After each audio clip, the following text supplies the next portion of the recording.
So the 2013 charts of Google's most popular searches in Australia are just in, with the top Google search at number 1 being "What is twerking?", shortly followed by "Who is God?".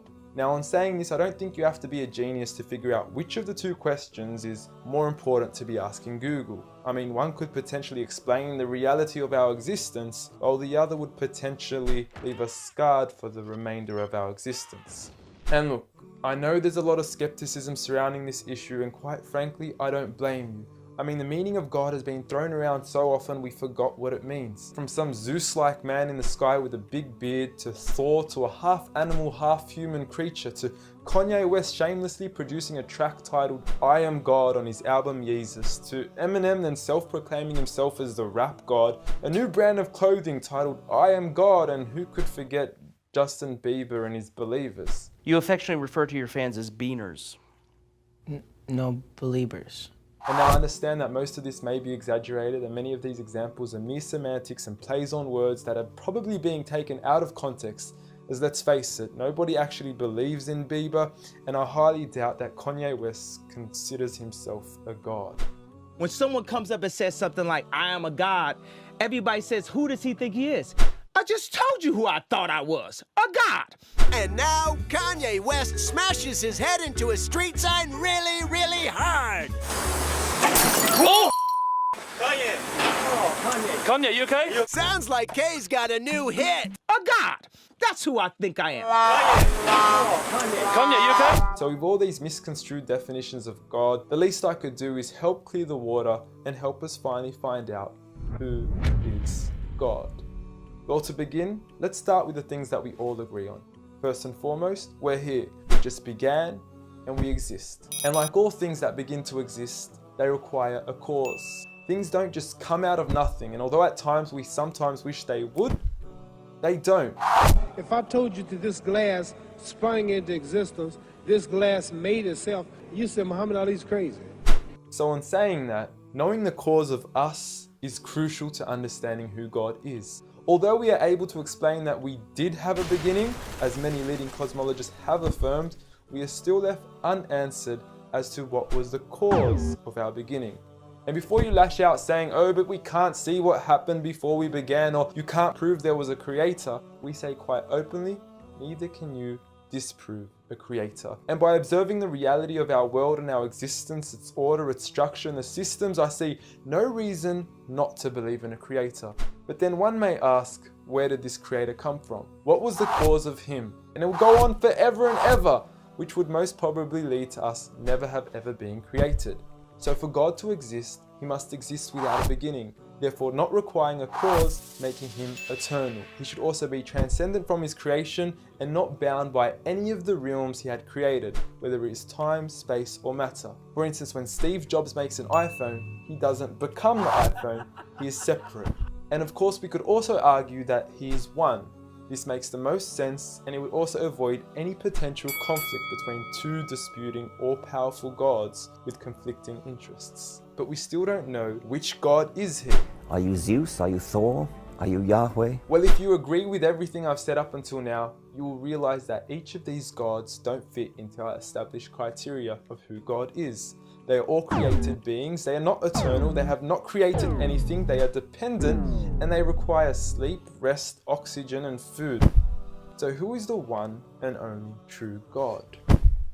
I present to you a God who is one and only, eternal, exists without a beginning, who was uncreated, requiring no cause for himself, yet being the absolute cause and creator of everything else. Allah. A simple definition of God that is logical and rational. There is nothing like him, no man, no creature, nothing imaginable. He is the one who is perfect, although I don't like using the word perfect because our understanding of perfection would never encompass his true essence. He is in control of everything, whereby nothing can harm us unless he wills it. He is the all-knowing, the all-hearing, and unlike our friend Kanye, he is the all-seeing. Many of us would then argue that although these verses do provide a logical and sound concept of God, how do we know that these words are indeed the words of God? Well, first and foremost, the Quran isn't just any book. It was revealed over 1400 years ago as direct revelation from God to the final prophet Muhammad, peace be upon him, and was sent as the most eloquent piece of literature to before mankind. Revealed at a time where poetry was rife and to a population housing the best of poets, only to leave them speechless and at a loss for words. Now what is important to note is that the Quran doesn't fit in any of the known classes of poetry nor prose. Rather, it is a fusion of both that even to this day shake the hearts of Muslims and non-Muslims alike. It's almost trance-like. I mean, you can hear it's very euphonic. I mean, there's a lot of internal rhyme and end rhyme, and the rhythm is not predictable, and it's beautiful. Even to this day, the Quran remains incomparable and stuns humanity with its accurate references to science and history, from accurate descriptions of the human embryo to historically accurate references to the different rulers in the different Egyptian dynasties. And no matter how many times people will try to discredit the Quran on its authenticity, it remains standing. Will you please, at the very next science lesson, get some salt water, get some fresh water, and mix them and see what happens? The Quran says 2 seas, not 2 cups of water. And to those that doubt it is from God, the challenge is simple.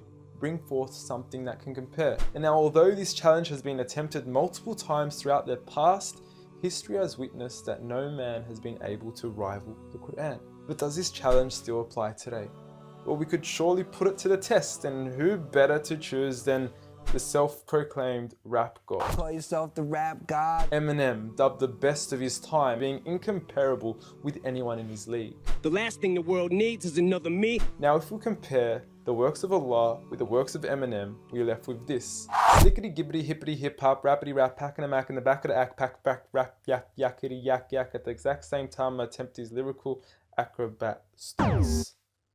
Look, content-wise, I don't know. However, we can't deny that lyrically he is impressive. He has rhythm, rhyme, style, alliteration, and assonance. A short video online even indicates that in one of his songs he almost made every second to third word rhyme. But how does he compare with the Quran's smallest chapter of 3 verses, Surah Al-Kawthar? Now, in just 10 words, Allah is able to use over 30 linguistic and rhetorical devices, including emphasis, multiple meaning, grammatical shift, word order and arrangement, ellipsis, conceptual relatedness, intensification, choice of words, repetition, intimacy, exaggeration, and prophecy, along with many, many more. What's also important to note is that the linguistic devices in the Quran aren't just thrown about randomly. For instance, Allah would use palindromes strategically to describe the terms glorify your Lord and the orbiting of planets, as though both processes are occurring continuously, non-stop, one after the other. The shortest chapter in the Quran also contains a rhetorical device that no one can compete against nor replicate: prophecy. At the end of the first verse, Allah promises Muhammad, peace be upon him, that he would be given abundant good at a time when he was at one of the lowest points of his life, with a small amount of followers and low social status. He had even just lost his son, and his enemies were taunting him with cut-off lineage and progeny, yet Allah was promising him abundant good at this time. Such was the prophecy of the Quran, and we certainly indeed see its fulfillment today. With the Quran being the most recited, memorized and practiced book across the entire world, with over 1.6 billion followers today from all walks of life.